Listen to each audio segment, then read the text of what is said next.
imagine growing up as a young girl in a world where you live in constant fear.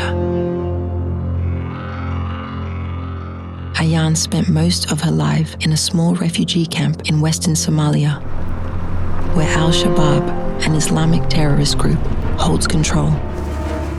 As a young girl in this village, she endures harsh treatment.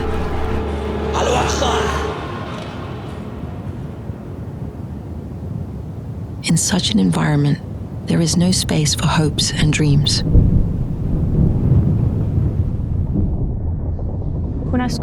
One night, I dreamt I was beside a magnificent lake in the desert. The water sparkled under the sun, and I was surrounded by water. I felt a sense of peace and joy that I had never known before.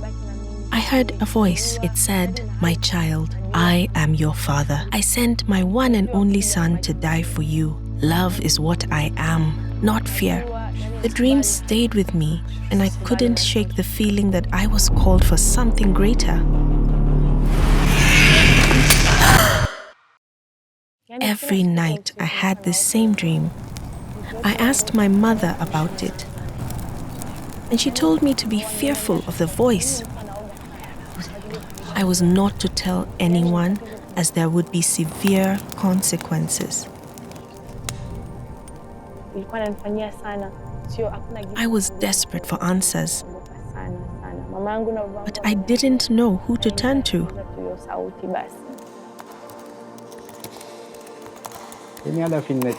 One of my responsibilities is to respond to questions on our Facebook page.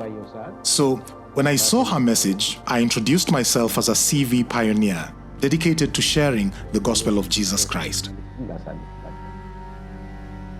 She told me about the recurring dream and asked me to explain it to her. I said, Christians call God our Father. There is no room for fear in our faith.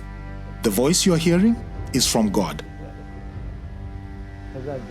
I shared John chapter 3 verses 16 to 18 with her, emphasizing that whoever believes in him is not condemned and should not fear. It was difficult for her to understand because all she knew was fear. Let us read the Gospel of John together, I said to her.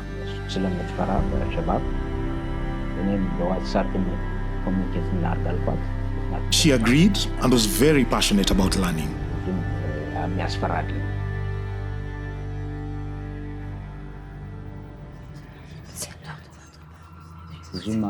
We studied together for a month and a half when she suddenly went quiet and was no longer online.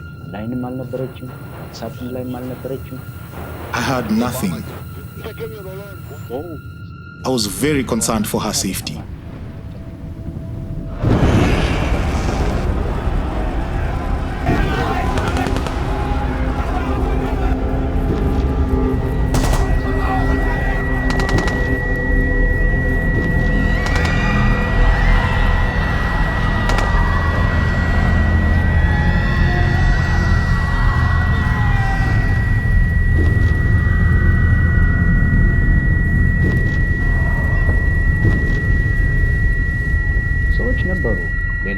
There were whispers of people who had tried to leave to seek a different faith, but they were quickly silenced. People here get killed for blasphemy. I was very fearful for her. All I could do was pray.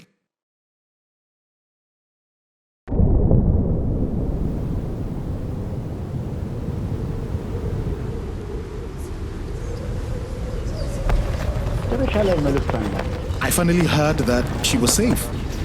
Her parents had taken her phone as punishment for not being obedient. She told me that she had managed to read the gospel. She understood that God is love and we are his children. She also learned that we have to love one another as he has loved us. The more I learned, the more I felt the same peace I experienced when I heard the Lord's voice in my dream. My newfound faith brought me inner strength and joy, but also significant challenges. My immediate situation has not changed, but I have a peace I didn't have before. and I pray for a future where I will be safe to worship in the open. I hope that by sharing my story, others would come to know Jesus. There are places in Somalia where terrorist cells rule with an iron fist, publicly stoning people to death for blasphemy. Social media ministry has become a powerful tool for us to reach people in these dangerous areas.